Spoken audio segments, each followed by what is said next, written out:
Okay, Tuesday, May 3rd, 2022, and I just left the school. Well, I didn't just leave the school, but I had to make a stop before that, and I'll talk about that a little bit. Nah, maybe I won't. I'll talk about it in a roundabout way. But when I left the school, I thought it was funny. Drop my daughter off, and I walk out to the cars. I mean, there's several cars in the parking lot where, you know, the parents had already dropped off their children, walked them up, you know, that kind of thing. And everybody's looking down. And everybody I looked at, I'm like, I saw three people. Three people are looking down at their phone. I don't know. I just find it humorous. You know, that's where we get all our information. And I mean, that's not a bad thing, because we used to get it from the mainstream television. You know, you used to have three channels, ABC, NBC, and CBS. That's where you got your news. So everybody would hover around, you know, the TV at 5 o'clock, 6 o'clock, whatever time it came on in your time zone.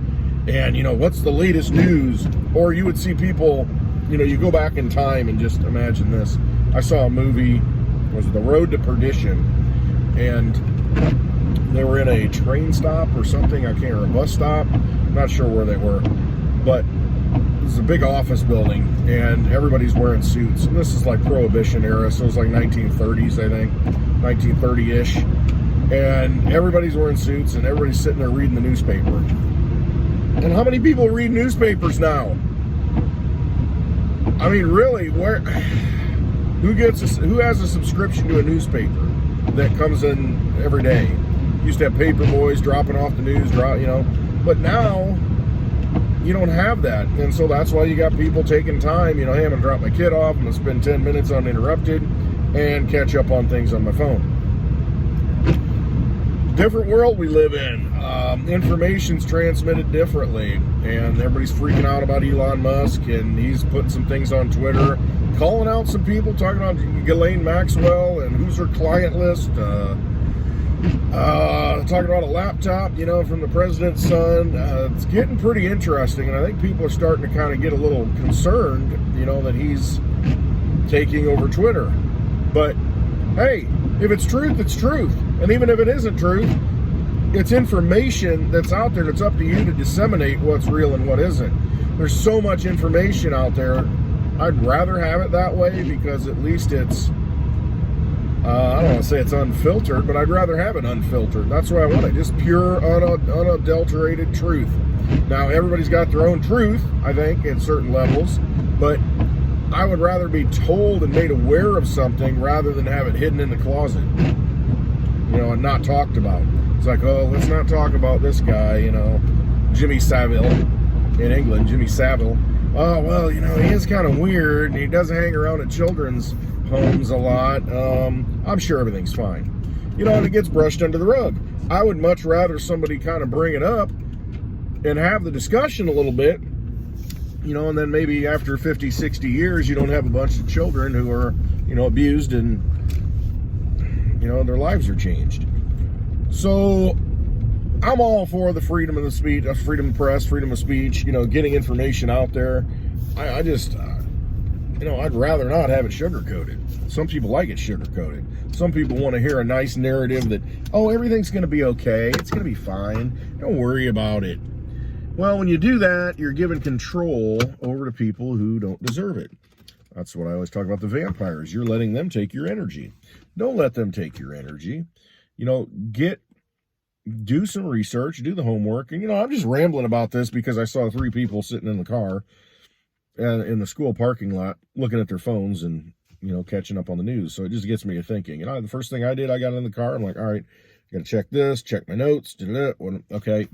I do the same thing because it's become such a part of our lives.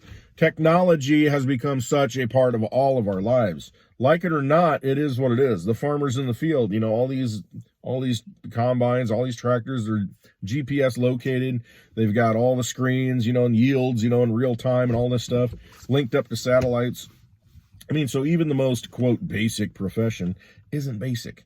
You know, it's tied to, and you think of other basic professions, you know, you're thinking, probably going through your mind right now, wait a minute, well, would they have a need for digital? You know, if there are strippers who have QR codes on their body, or at least the sticker to where you can tip them.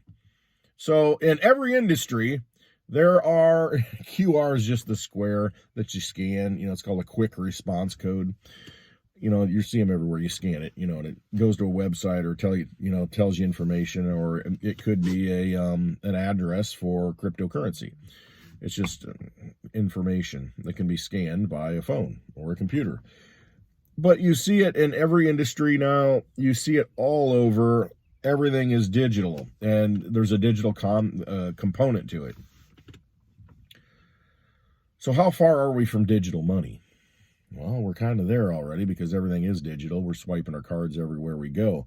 And so you want a good sound form of that digital money that you want to, lock up, carry, hold. I'm a big proponent of LITECOIN. Overnight, MWEB just locked in on the LITECOIN blockchain. Confidential transactions are going to be available on the LITECOIN blockchain. Wallets are testing it out right now. Cake Wallet, I see them all over Twitter. Hey, how's this interface look?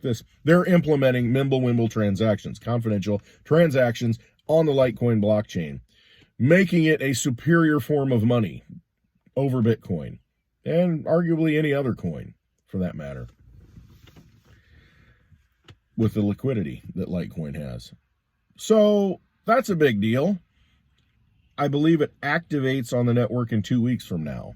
So it's locked in, part of the code, 2 weeks waiting period, and then boom, it's live. Any wallets that support it, you're going to be able to send those confidential transactions.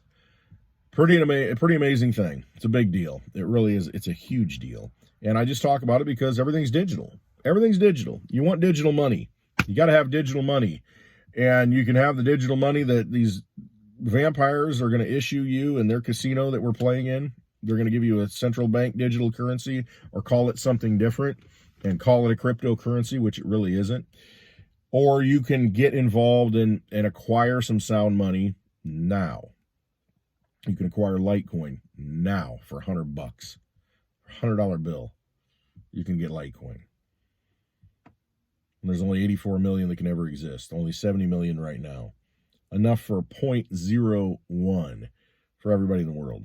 100th of a LITECOIN is all you can get if it's distributed equally amongst the population of the world. 0.01.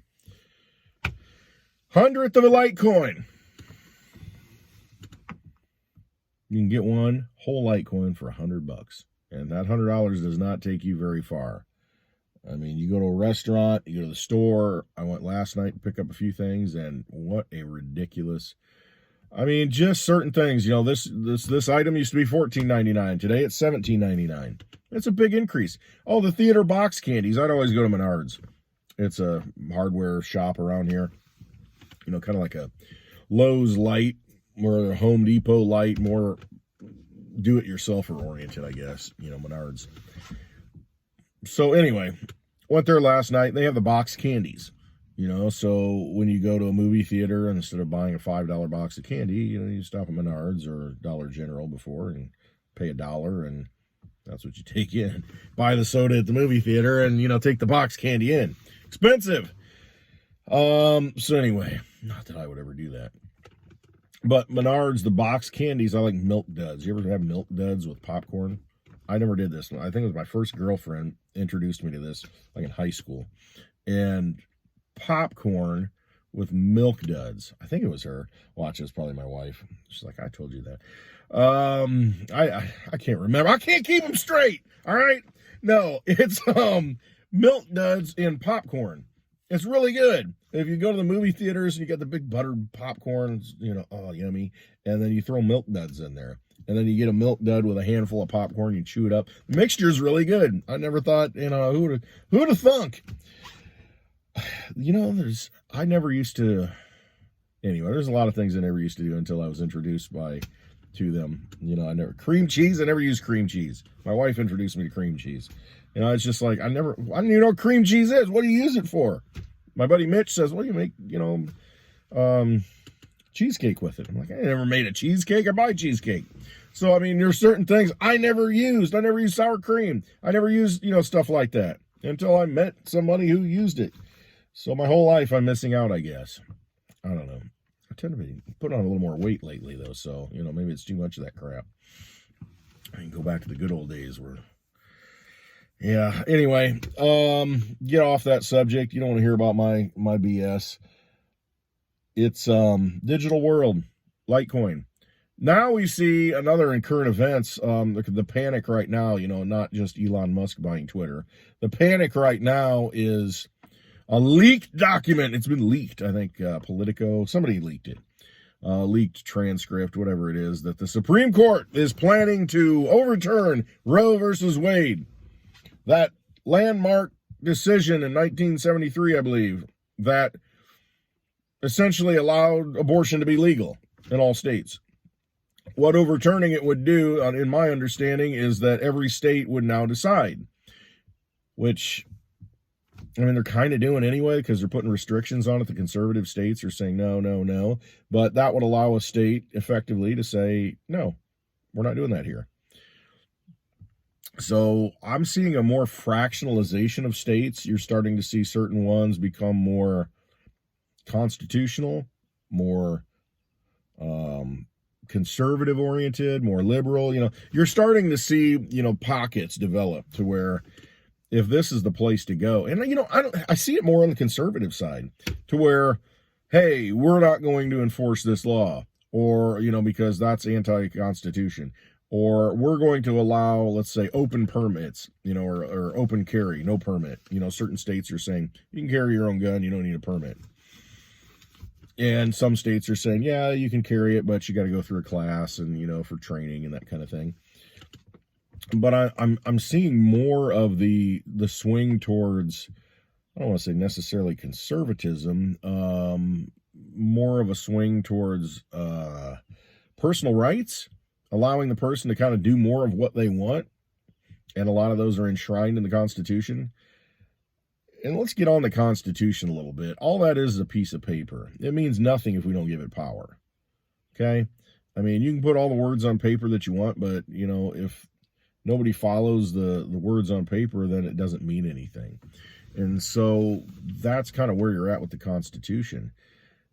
In the Constitution, all it did was lay out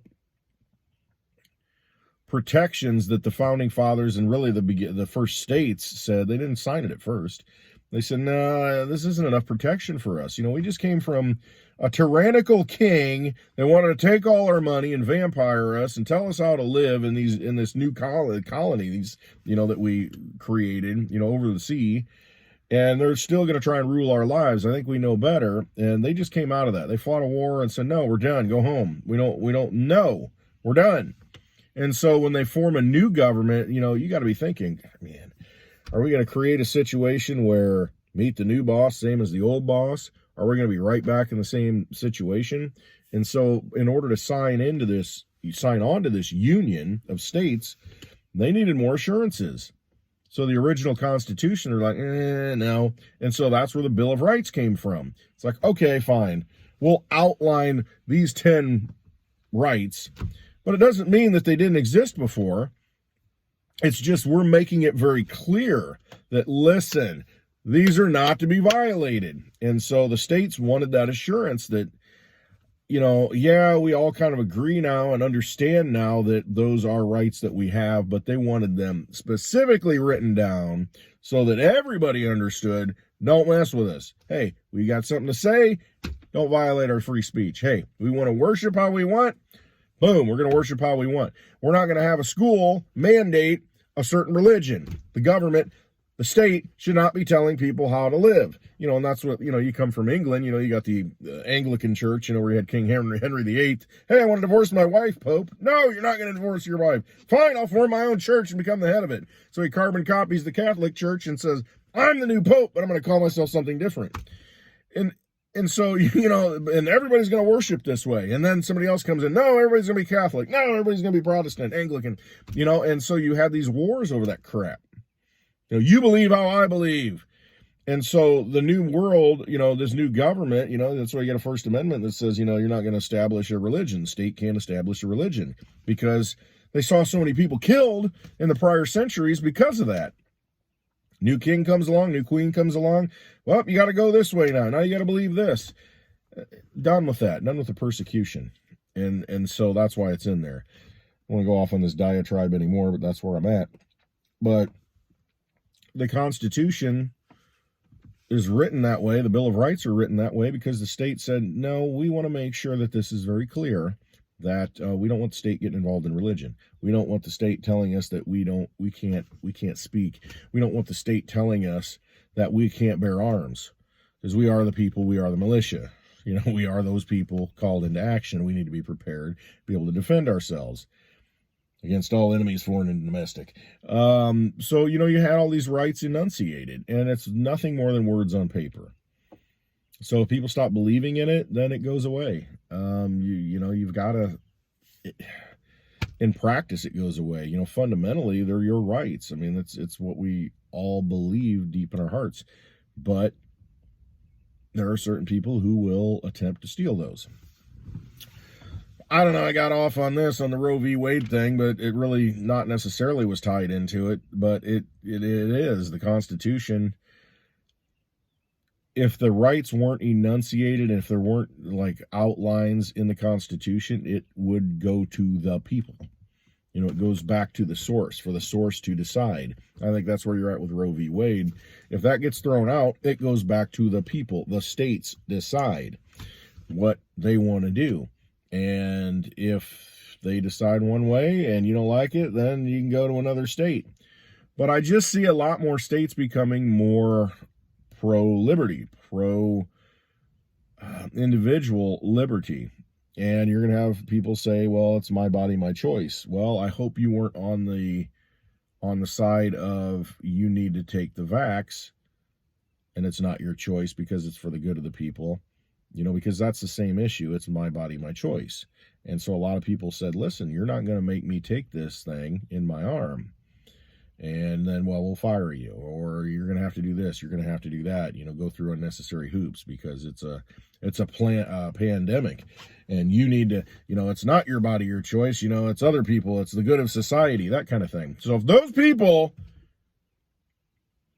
are going to complain that, well, you know, it's my right to choose what I do with my body. Okay, that's fine, but it better apply in the same thing when, you know, the government and the CDC comes knocking and Tony Phony comes knocking and says you need to put a prick in your arm. You know, don't be that person that says, well, you need to take that. You know, you're violating, you know, my rights. Well, you know, no, I'm not. You know, it's, you make a choice. And so you can make the argument you're violating the rights of, you know, what's inside you. But that's to be determined. We'll see. It's going to cause a lot of debate. You know, I know where I stand on it, but, you know, I respect everybody's freedom. And it's up to the individual. It's going to be up to the states, it seems, to make that decision. And the states are made up collectively of individuals. You have more control at the state level, and that's where the decision should be made at this point. And it sounds like that's where it's going to be made. And we'll see what happens. You know, each state has a different flavor, a different type of personality, you know, different type of culture. And we'll see how that is. We'll see where that ends up. And we may see mass migrations from one state to the other. We're seeing it going to Florida right now. You see it kind of going to Texas too. You see it coming out of California. So people are voting with their money. They're leaving. Illinois, you see it here. People are leaving. It's because they don't agree with how things are being done. And so they're going to go somewhere that's more friendly to their lifestyle and who they are. Well, you got every right to do that. And imagine a world where you can't do that, though, where you can't take your money, your wealth, everything that you've built up over your life and say, you know what? The state left me, you know, so I'm leaving the state. And what if the state says, nah, you can't do that? No, you can't do that. You know, or a government says, no, you can't do that. You know, all your money's wrapped up in, you know, CBDCs, central bank digital currencies. And if you want to leave, we can't really let you do that right now because we're seeing a lot of people wanting to leave that state that you're in, and we got to kind of keep the numbers, you know, more stable and, you know, a balance between the states. So that CBDC, it's only going to be allowed to be used in your state. When you think about how awful that would be if you couldn't use your money wherever you wanted to use it. If they said, nah, your money's only good here, and you need to use it in the next 45 days. but you can only spend it in your state. Yeah, that's not going to work. Or you sell your house and it has to be paid in central bank digital currencies because that's the new currency of the realm. What are you going to do if they can turn that on and off? If they can say where you can and can't use it? That's the level of control that they will have once they issue these central bank digital currencies. They can have complete control over your money. They can say, well, you know what? You've been buying too many eggs. There's an egg shortage right now.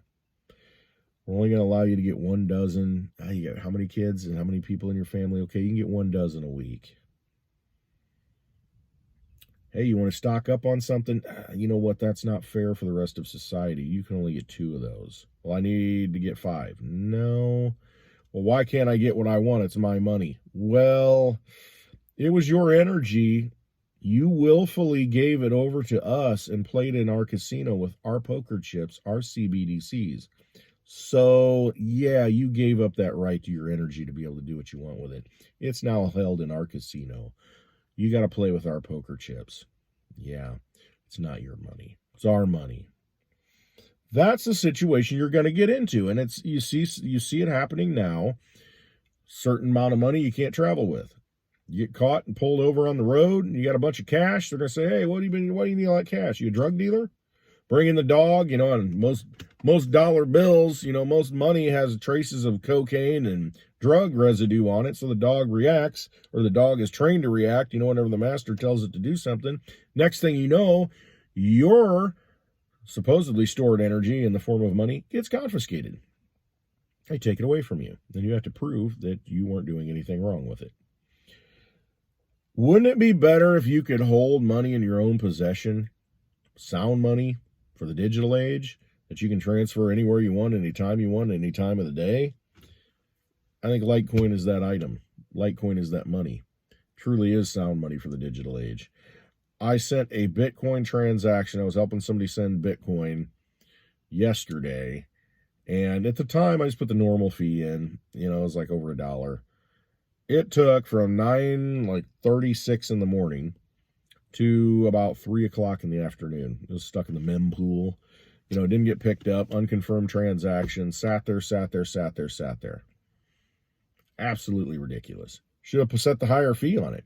Well, today I helped somebody send some Bitcoin, and it was the high fee on that wallet was only like 38 cents. So it just depends on what time of the day, depends on, how busy the network is. We had some issues with Ethereum, massive fees over the weekend to transfer value. Litecoin doesn't have that issue at this point. At some point, the blocks will fill up as more people use it, but, that's a good problem to have. Then you got things like Digibyte, they can pick up that from there. So every coin has a purpose. Litecoin is sound money for the digital age. There's no doubt about it. It's a better form of money than Bitcoin. It is 4 times as fast as Bitcoin. And you've got confidential transactions on it. Actually, it's a network that's never gone down in over 10 and a half years. You can't say that about Bitcoin. It's just good money. It's sound money for the digital age. Should look into it if you haven't. Litecoin, baby. These banksters are going to take control of things. That's what they want to do. They're going to take control of everything. They want to lock you into a closed system to where they can manipulate, they can control, lever, however they want, so that you're not going to be able to travel if they don't want you to.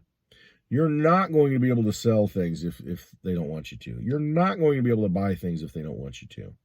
They're going to use the money against you. And so that's why it's so important to me to understand what money is and what has real value. You're working your whole life getting paid in garbage, poker chips, in a vampire casino. That's what they're giving you right now. And they want to make that all digital to where they can completely control it. Got to get out of that system. Got to put your wealth in something that you can control, that you have absolute control over and can send it anywhere. Nobody can tell you not to. No bank, no government, nothing. No one. Only you can decide. The network runs on its own. It makes the transactions. Get out of their casino. Figure it out. Whatever it is that you resonate with. But for me, it's not Bitcoin. It takes too long. I mean, if you're buying an island, okay, that's a different deal. But I'll tell you what, just for a transaction to move stuff around, just to try and get something done, it's painful sometimes. It really is. It's painful. And it's just not for me. It's not for me. Litecoin, I'm a big fan of it. I've used it. It works. It works. It works. So that's where I'm at. All right. Ramble. Tuesday. MWEB activated on Litecoin. It's a big deal, baby. Absolutely a big deal. All right. Hope you all have a wonderful day. I will probably talk again tomorrow. So I appreciate it. You know, spending your time here. I appreciate that. Hit that thumbs up if you would. Subscribe if you haven't. Watch some of my older videos. You know, I got a little bit of something every day, a little something different. I talk about some other things. So, yeah, I mean, just things are changing rapidly. Do something to kind of protect yourself. I think a lot of people are going to start to lose their minds because there are some big things that may be changing that have not changed for a long time. And you just gotta stay grounded, you know, and just don't get swept up in that mayhem and that madness. You know, don't let it get to you. Don't let it pull you under. Just realize who you are, what you're all about. Trust yourself because you know better than anybody. And go with your instincts. You know, go with your gut feelings. That's what you got to do. That's where we're at this time. You know, sometimes you can read all day. You know, look at that phone all day and try and research, but it, you know, when it comes down to it, ultimately you have to make a decision. Either believe something, you don't believe it, and, you know, use that internal judgment, that discernment that you've got already built into you. Go with your gut. It's really what it is. Trust yourself. All right, stay safe. Hope you have a wonderful day. Always trust yourself.